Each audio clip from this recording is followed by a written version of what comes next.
Kelly Krauskopf, if you can't handle the heat, get out of the kitchen. If you were perfectly fine when Fever fans were bending over, kissing your ass, applauding your decisions, you better stand here and take it when Fever fans are pissed off, upset, and are voicing their displeasures. If our voice mattered that much then, you best believe it matters that much now. The president of the Indiana Fever just made a few remarks regarding Caitlin Clark that possess the whole basketball world. Speaking. Additionally, I must say that the blowback was severe and quick. When you make an effort to minimize your franchise players' significance, karma has a humorous method of reminding you of the true leader. The consequences of this mistake are utterly crazy. What do you believe occurs when companies attempt to reduce their largest stars? Fever brand is going to get as big and go as far as Caitlin Clark takes it. And I don't think Kelly Krauskopf understands that. And the latest video that is surfacing, floating around, being consumed by Fever fans across the globe, because this is an international superstar they have on their hands. This may have been the straw that broke the camel's back. Apparently, someone assumed it would be at the Indiana Fever. It was a great idea to record a conversation regarding their desired brand development. More than just Caitlin Clark, as nothing conveys a clever business plan like disparaging in public the individual who saved your franchise on your own from total insignificance. Isn't that correct? The Fever leadership provided remarks, and I'm being kind and referring to it as leadership here, where they discussed their desire to build a lasting brand similar to Apple, while ensuring that everyone is aware that they wish to avoid depending too much on their fundamental players. Fundamental players is corporate speak, by the way, because everyone is concerned about our group. That we want to sustain the growth and the interest level in the franchise. I mean, this is about the Indiana Fever. Yes, we have a foundational player in Caitlin Clark and Leah Boston, and we're going to continue to add to that. But I want this team to be the leader in the country, and a brand, an enduring brand, like Apple or something. I mean, we have a real opportunity here. Allow me to explain how tone-deaf these remarks were. This executive essentially stated that they wish to maintain expansion and enthusiasm for the franchise, while also implying that, Caitlin Clark, the individual, accountable for that expansion and interest shouldn't take precedence over concentrate. McDonald's claims that they wish to gain recognition for more than merely hamburgers while making a concerted effort to conceal the Big Mac. The prompt response from fans was just what you would anticipate when you disparage their intelligence. Social. The media was inundated with people yelling the company for being fully disconnected from reality. Furthermore, to be honest, they merited all of the criticism. They succeeded. This isn't the NFL. This is the WNBA. A star is going to take the Fever where the Fever want to go. And that star is Caitlin Clark. Kelly, you're talking about being a leading brand. You're talking about sustaining growth, sustaining the interest level in the franchise. You know how that happens?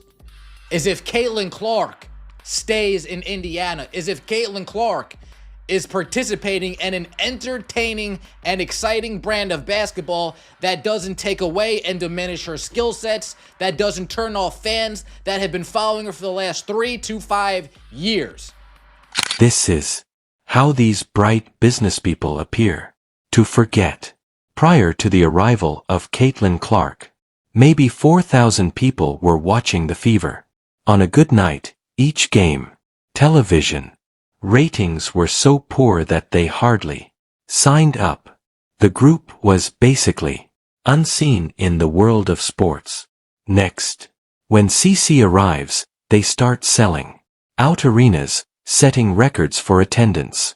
Is truly pertinent in the national discussions, but in some way, in their unlimited wisdom, they believe, occurred as a result of their incredible structure of the organization and not due. They possess a gift that transcends generations. People genuinely want to see the game. Basketball. The illusion is completely stumbling. The analogy to Apple is very amusing since Apple became Apple by constructing their whole brand centered on cutting-edge goods that altered everything. They were unsuccessful by attempting to minimize the iPhone or act as though the iPad didn't matter. They accepted their revolutionary inventions and constructed everything in their vicinity. What? This is exactly what the Fever should be doing. What profitable franchises always have. Finished with their celebrities. When you possess Michael Jordan, you don't make an effort to lessen his influence. You construct the entire company centered on optimizing his abilities. When you possess Magic, you don't act like the team. Johnson would be equally well-liked without him. Showtime wasn't created by the Lakers by mishap. The Bulls did not turn into a worldwide phenomena by accident. These things occur because intelligent groups realized they had unique players and constructed their whole identity centered on exhibiting those abilities. However, it seems that the Fever brain, that memo was overlooked by trust, rather than accepting the truth that they were victorious. Caitlin Clark and the lottery, they're concerned about distributing the riches and ensuring that each person receives their shine. They seem to be more focused on injured sentiments rather than triumphing titles. Additionally, let's discuss the timeliness of these remarks, as it makes them even more absurd. This arrived immediately after we had been observing. Caitlin faces challenges in a system that doesn't make the most of her skills.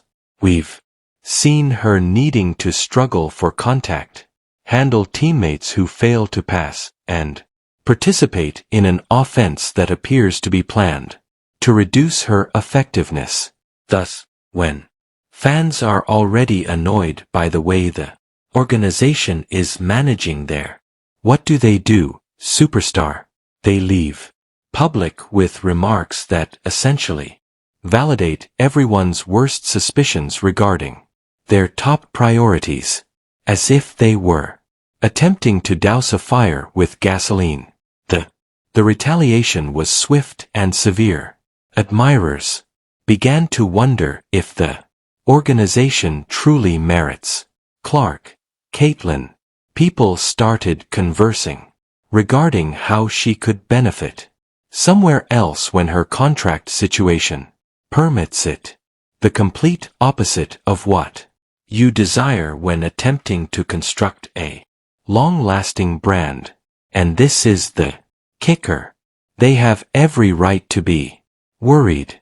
Caitlin Clark is more than simply going to remain in place indefinitely if the company doesn't demonstrate that they're devoted to victory. She has too much talent and too competitive to waste her time waiting prime years working for a company that doesn't value their possessions. In contrast to other markets is especially instructive. What if Clark were performing in Boston or New York? Currently, with this type of dysfunction inside the organization, sports radio would be completely ruining the daily management, the press. There would be constant pressure and adjustments would be demanded right now. However, due to their location in Indianapolis, they believe they can get away with doing this type of thinking backward. They're keeping track about drawing attention to. In the same way, the greatest irony in this situation is that, by attempting to defend oneself from relying on Caitlin Clark too much, in reality, they're becoming more at risk of losing her. When you don't appreciate everything that you have, you establish circumstances under which that asset becomes accessible to businesses that take action. Additionally, there are organizations who would be happy to welcome Caitlin Clark, definitely develop their whole identity about optimizing her achievement. Marketplaces that would instead welcome her fame of attempting to control it in order to create. Everyone is at ease. The concept of karma of the entire circumstance is that their remarks right away produced the precise sort of dispute and censure they were most likely attempting to avoid. Rather of appearing to be a well-managed company, they arrived with well-balanced priorities. Seem like CEOs who are tone-deaf and don't comprehend their own business plan. It's most likely the most accurate evaluation of the events that took place here. These are some who were extremely fortunate but don't really comprehend why they received fortunate. They believe that their achievement is reproducible without the individual who made it, and they will soon discover a extremely costly lesson about reality of professional athletics. When you downplay your franchise in public, players' significance, therefore don't be shocked when the world of basketball calls you out for it. The leadership of the Fever just discovered this fact the hard way. What do you think? If organizations ever attempt to downplay their superstars? Permit me to find out in the comments. Hit that like. Click the subscribe button to see additional takes that break through the corporate bullshit.